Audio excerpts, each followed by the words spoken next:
Hello and welcome to Games from Folktales, a podcast that mixes historical research and tabletop role-playing settings.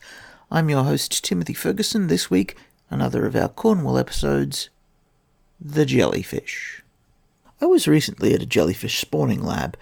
I discovered the jellies I'd swum through during my scuba training were moon jellyfish. This led me down a rabbit hole of thought. The largest jellyfish in the world wash up occasionally on the shores of Cornwall. Could a magus take one as a familiar? What other uses can we find for the lion's mane jellyfish? The largest observed lion's mane jellyfish had a bell of 2.3 metres wide and tentacles that were 37 metres long. Most lion's mane jellyfish are smaller, with bells in the 40 to 50 centimetre range. The further north you are, the larger they tend to be. The largest have the darkest coloration, a sort of purple, while the smaller ones are red or blue or orange or even transparent. The link of purple and lions suggests regoviz. Statistically, a jellyfish is tricky to model. Unlike a squid, you don't want to work out an attack for each of the thousands of tentacles that a lion's mane jellyfish has. The way around that is to treat the tentacles as an environmental effect. We've done that before for swarms of insects or for the body mass of elementals. I'd suggest the same for jellyfish. The lion's mane lacks useful propulsive capability. It just bobs with its bell parallel to the surface, depending on currents to travel any great distance.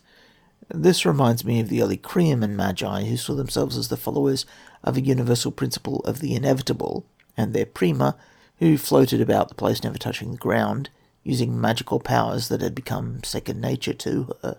Could you make a familiar that similarly just sort of floats in the air, or even in a column of water in your covenant? If you take something as amorphous as a jellyfish as a familiar, does this change the physical structure of the jellyfish markedly? We know that the sigil of the magus will transition across, and that pets come to look like their owners. Is this one way that your magus might get a floating brain as a familiar, for example? After all, once you attach the silver cord, it gains intelligence, so presumably it stores that intelligence in an organ of some type. The barrel jellyfish. A related species, the barrel jellyfish, is also found in Cornish waters. Their maximum size is smaller than that of the lion's mane, about 6 feet long. They weigh about 70 pounds, so they're arguably size 0 or -1 in Ars Magica. Since lion's mane jellyfish tend to be smaller the further south you are, barrel jellyfish in Cornish waters are often larger. This species has a wider variety of colours than the lion's mane, although deep blue is the most common. Instead of a great net of stinging tentacles found on the lion's mane, the barrel has 4 feeding arms. These allow it to be written up as a variant of the water elementals or squid we've seen before. It doesn't have stingers, but it does have frills that give it a distinctive look. Barrel jellyfish are capable of swimming at a constant rate of about 5 centimetres a second, which they use mostly to stay stationary, resisting tidal flows, so that they aren't swept out into the open ocean.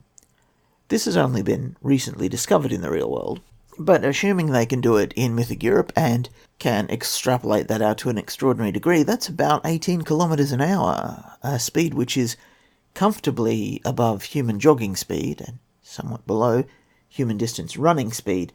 So if a barrel jellyfish were adapted to life on land by a familiar bond, it could keep up with the travelling magus. Some plot hooks. Barrel jellyfish gather in huge groups, hundreds to, some estimates, millions, which means it's suitable for viz harvesting. It's usual to bind an animal which has abilities that you want to develop yourself. Many combat magi, for example, have eagle familiars because it gives them extended sight range. There is one species of jellyfish that's effectively immortal. It can repeatedly transform itself back into its adolescent state, age to maturity, and then cycle back. These were not known in medieval Europe, but they make an interesting treasure for a high fantasy game. They don't necessarily overpower the game, because you could argue that the process of de-aging doesn't reduce the character's warping score. The lion's mane jellyfish was the cause of death in one of the Sherlock Holmes stories. You might reskin that story, add a Guernicus Magus, trying to discover if a character had killed a romantic rival. Although the lion's mane is poisonous, it generally doesn't kill humans. It hurts, but it only ends the life of those with low stamina, possibly through accrued decrepitude points. Bajorna Magi often become enormous versions of their heart beasts rather than falling into twilight. I've been trying to find a likely candidate for an Irish cryptid called the Whale Eater, and this isn't it. But it does make me wonder if a Bajorna Magus, who headed to the cold north and became a lion's mane, could reach truly tremendous size. Characters based on the Scilly Islands are possibly seeking a strange little sept of Creaman Magi. Could they have had jellyfish familiars?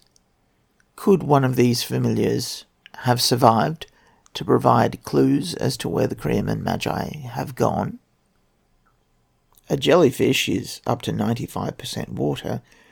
What if a magical spirit in the form of a jellyfish was filled to 95% with the material that makes up the current of Vim that allows magic to be performed in mythic Europe?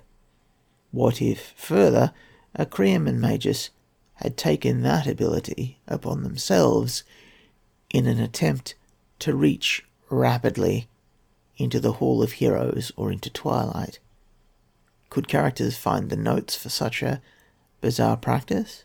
And what happens if they follow it themselves? It might lead to rapid advancement in one of the Creaman paths, but your saga may vary.